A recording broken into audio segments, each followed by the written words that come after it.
Hello everyone, welcome to my channel. Let's start. So आज मैं आपके लिए न्यू वीडियो लेकर आई हूँ जिसमें हम ब्रेनस्टॉर्मिंग का पर्पस जानेंगे कि क्या पर्पस है ब्रेनस्टॉर्मिंग का। ब्रेनस्टॉर्मिंग क्या होता है ये मैं आपके साथ ऑलरेडी शेयर कर चुकी हूँ। इफ अगर आपने नहीं देखी मेरी प्रीवियस वीडियो तो ऊपर राइट हैंड साइड में आपको आई आइकन शो हो रहा होगा, आप वहां जाओ और ब्रेनस्टॉर्मिंग वाली वीडियो देखो कि ब्रेनस्टॉर्मिंग का मतलब क्या है, क्या होता है। 2 पॉइंट मैंने आपको बताए थे, पार्टिसिपेशन एंड एक्टिव लिसनिंग। ये 2 चीजें हैं जो ब्रेनस्टॉर्मिंग में काफी फोकस किया गया है। ठीक है, अब पर्पस क्या है इस ब्रेनस्टॉर्मिंग का, क्यों हम इसको फॉलो कर रहे हैं या अपनी क्लासेस में यूज करते हैं इस मेथड को। Why to focus students attention on a particular topic. क्या कारण है ब्रेनस्टॉर्मिंग का, इससे क्या होता है बच्चों का फोकस, जो स्टूडेंट का फोकस होता है, अटेंशन होती है उस टॉपिक पे, जो भी लेसन क्लास में डिलीवर किया जा रहा है, पढ़ाया जा रहा है, उस पर होता है। To generate a quantity of ideas. कई तरह के आइडियाज जनरेट होते हैं बच्चे में जब हम उसे ओपन एंडेड या ओपन एंडेड क्वेश्चंस या कुछ इस तरह के क्वेश्चन पूछते हैं जिसमें बच्चों को अपना पॉइंट ऑफ व्यू शेयर करना होता है। तो इससे बच्चों के जो आइडियाज होते हैं, डिफरेंट आइडियाज अपने शेयर करते हैं।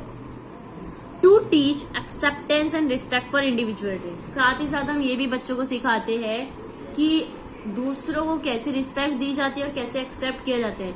एक कोई स्पीक कर रहा है, कोई अपने पॉइंट ऑफ व्यूज, अपना नॉलेज शेयर कर रहा है, तो कैसे उसे हमें पेशेंटली लिसन करना है, कैसे उसे रिस्पेक्ट देनी है, कैसे हमें उसको एक्सेप्ट करना है, उसके पॉइंट ऑफ व्यू को भी सुनना है। ऐसा नहीं कि नो यू आर रॉन्ग या नहीं, हमें उसे मोटिवेट करना और एक्सेप्ट करना है। बच्चों को सिखाना है क्या कि दूसरों के पॉइंट्स को भी रिस्पेक्ट करे, उनको एक्सेप्ट करे, समझे, ध्यान से सुने। To encourage learners to take risk in sharing their ideas and opinion.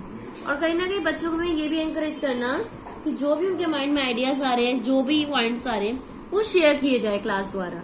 इससे क्या होता है, कई बार बच्चे ना क्या होता है, हेजिटेट होता है, डर लगता है कि अगर मैंने बोल दिया तो क्लास हंसेगी मुझ पे या मेरा मजाक उड़ाया जाएगा।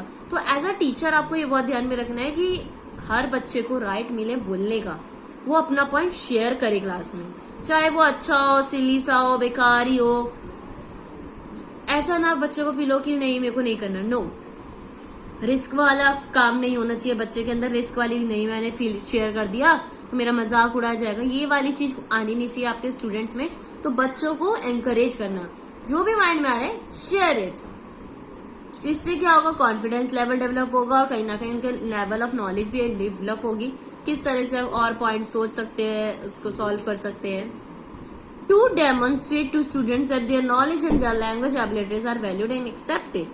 कहीं ना कहीं एज अ टीचर आपको ये भी ध्यान रखना है कि आप बच्चों की जो नॉलेज है, उनकी जो लैंग्वेज है, जो वो शेयर कर रहे हैं, जो भी थॉट्स वगैरह जो भी है, उनको आप वैल्यू के, उनको इम्पोर्टेंस दी जाए, एक्सेप्ट किया जाए, उसको अप्रिशिएट किया जाए।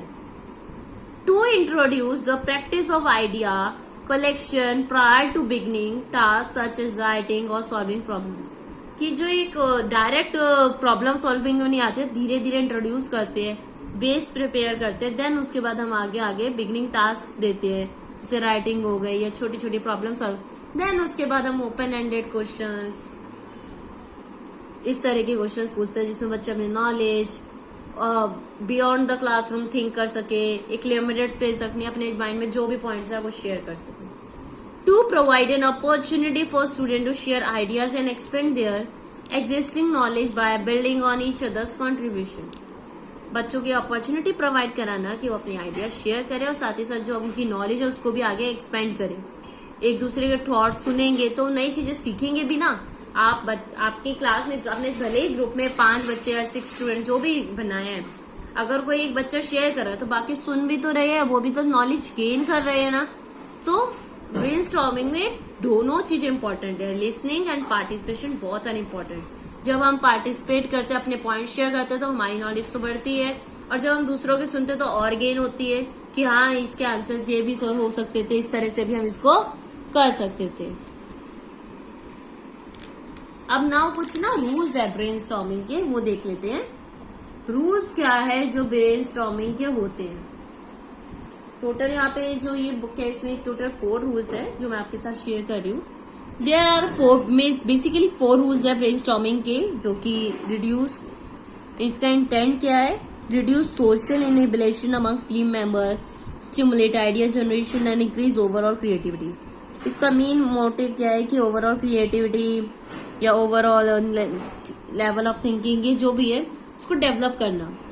No criticism, no criticism means ideas जो भी दिए जा रहे हैं उसको मजाक जैसे कि मैंने बोला वो नहीं करना। Criticism of ideas are withheld during the brainstorming session as the purpose is on generating valid and unusual ideas, extending और एडिंग टू दीज आइडियाज। अगर कोई अनवैलिड आइडिया या अनयूजुअल आइडिया भी कोई शेयर कर रहा है तो उसको अंदर कुछ ऐड करके हम उसके आइडियाज को अप्रिशिएट कर सकते हैं। ये नहीं कि क्रिटिसिज्म उसको नेगेटिव रीइंफोर्स कर दिया है, नेगेटिव कोई स्टेटमेंट आपने पास कर दिया किसी स्टूडेंट ने, उससे क्या होगा बच्चे को डिमोटिवेट हो जाएगा, नेक्स्ट टाइम वो पार्टिसिपेट ही नहीं करेगा, अपने पॉइंट्स ही नहीं शेयर करेगा। उसको रिस्क फील होगा कि अगर मैंने शेयर करा फिर मुझे इस तरह का पॉइंट या इस तरह कोई बोल ना दे। जैसा कि मैंने बोला कि रिस्क फैक्टर पर्पस में गला है ना, अभी जो हमने पीछे पर्पसेस पढ़े उसमें हमने पढ़ा था ना कि रिस्क फैक्टर होता है बच्चों में समटाइम्स शेयर करने का, कि रिस्क कि इस चीज का डर होता है कि उस पॉइंट को पता नहीं कैसे सामने वाला रिएक्ट करे, कहीं हंसे ना, लाफ ना करे, मजाक ना उड़ाए, इस तरह से। Welcome unusual idea. एक तो एज अ टीचर आपको क्या दिखना है, क्या क्या है, नो क्रिटिसिज्म, कोई भी क्रिटिसिज्म, कोई भी मजाक नहीं होना चाहिए। वेलकम अनयूजुअल आइडियाज, जो अनयूजुअल आइडियाज भी है जो उस टॉपिक से लिंक भी नहीं कर रहे उनको भी वेलकम करना है। Unusual ideas are welcome as it is normal, easier to tame down and then to tame up, as new ways of thinking, looking at the world may provide better solution. भले ही अभी वो point जो बच्चा share कर रहा है वो नहीं रहा, धीरे धीरे वो और भी पॉइंट शेयर करेगा जो टॉपिक से रिलेटेड होगा, जो उसकी लेवल ऑफ नॉलेज उसको डेवलप करने में मदद करेंगे। Quality quantity wanted. Quantity wanted का यहाँ पे मतलब क्या है, the greater the number of ideas generated then the greater the chance of producing a radical and effective solution. मतलब क्वालिटी वांटेड, क्वांटिटी वांटेड का मतलब है कि क्वांटिटी में आंसर्स आए, चाहे कैसे भी आए, गलत, अनयूजुअल, यूजुअल, जैसे भी हो आए। इससे क्या होगा, जितने नंबर ऑफ आइडियाज आएंगे उतने ही हमारे पास बेटर सॉल्यूशंस आएंगे, इफेक्टिव सॉल्यूशंस हमें मिलेंगे। तो क्वांटिटी भी होनी चाहिए, ऐसा नहीं जिंदगी के 5 सॉल्यूशन आ गए, नो, जितने ज्यादा हो सकते हैं उतनी सॉल्यूशंस हमें बच्चों को देना है, अप्रिशिएट करना है, मोटिवेट करना है, ताकि बच्चे ज्यादा से ज्यादा अपने सॉल्यूशन अपने माइंड के अकॉर्डिंग, अपनी नॉलेज के अकॉर्डिंग सॉल्यूशंस दे। Combine and improve ideas. Combine मतलब not only are a variety of ideas, सिर्फ क्वांटिटी नहीं डिपेंड करती, जो आइडियाज आ रहे हैं उनको कैसे यूज किया जाए, उसको कैसे कंबाइन किया जाए दूसरे आइडियाज से ताकि और बेटर यूज किया जा सके। इस तरह इन चीजों को, ये कुछ रूल्स है जो ब्रेनस्टॉर्मिंग की अगर आप फॉलो कर रहे हो अपनी क्लास में अपने स्टूडेंट्स के साथ, तो आपको ध्यान रखना है कि एक तो क्रिटिसिज्म ना हो, सारे ही वेलकम होने चाहिए, जो भी आंसर्स है, जो भी अनयूजुअल आइडियाज है सबका वेलकम है। और कोई भी क्वांटिटी वांटेड होती है, क्वांटिटी चाहिए, जितना हो सके ज्यादा से ज्यादा बच्चा पार्टिसिपेट करे और आंसर्स दे, एंड उनके जो आइडियाज है जो भी वो दे रहे हैं उनको लिंक करे, ज्वाइन करे, ताकि बच्चों को ये लगे कि उनको अप्रिशिएट किया जा रहा है और उनकी इम्पोर्टेंस दी जा रही है, उनके जो आंसर्स है जो उन्होंने शेयर करे उसको यहाँ पे इम्पोर्टेंस मिल रही है। तो इससे क्या होता है, कहीं ना कहीं एक पॉजिटिव इम्पैक्ट पड़ता है बच्चे के बिहेवियर पे, स्टूडेंट के बिहेवियर में, कि हाँ यहाँ पे मुझे टीचर ने अप्रिशिएट किया है, मेरे आइडियाज को यूज करा है, देन वो सेकेंड टाइम अगेन और आइडियाज शेयर करने की कोशिश करेगा और ज्यादा से ज्यादा नॉलेज अपनी शेयर करे। इससे क्या होगा, जितना वो पार्टिसिपेट करेगा उसका नॉलेज डेवलप होगी और दूसरों के पॉइंट्स को सुन के उसका माइंड भी और डेवलप होगा, ओपन अप होगा और नए और डिफरेंट तरीके से वो आंसर्स को सोच पाएगा। सो ब्रेनस्टॉर्मिंग के रूल्स एंड पर्पस मैंने आपके साथ शेयर करे। अब क्या स्टेप्स इन्वॉल्व होते हैं वो मैं आपके साथ नेक्स्ट वीडियो में शेयर करूंगी, एंड एडवांटेजेस डिसएडवांटेजेस भी हम पढ़ेंगे, बट कमिंग वीडियोज में धीरे धीरे हम छोटे छोटे पार्ट में टॉपिक्स को कंप्लीट करेंगे। तो आज हमें रूल्स एंड पर्पस जाना है ब्रेनस्टॉर्मिंग का। लास्ट वीडियो में मैंने व्हाट इज ब्रेनस्टॉर्मिंग ये आपके साथ शेयर करा था। आई होप जितना मैंने आपके साथ शेयर करा इतना तो आपको आया होगा समझ। अगर समझ आया तो वीडियो को लाइक शेयर कर दीजिएगा एंड कमेंट में जरूर बताया आपको वीडियो कैसी लगी। कोई कमी है तो आप बताओ, जो भी कमी है वो मैं कमिंग वीडियोज में इम्प्रूव कर दूंगी, चाहे वो voice quality, video quality, anything else मैं ट्राई करूंगी उसको इम्प्रूव करने की।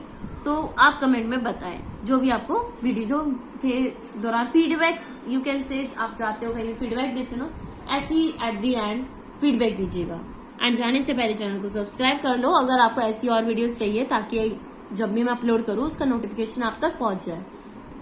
सो थैंक यू एवरीवन मेरी वीडियो पूरी देखने के लिए, जिन्होंने भी देखी है, थैंक यू सो मच।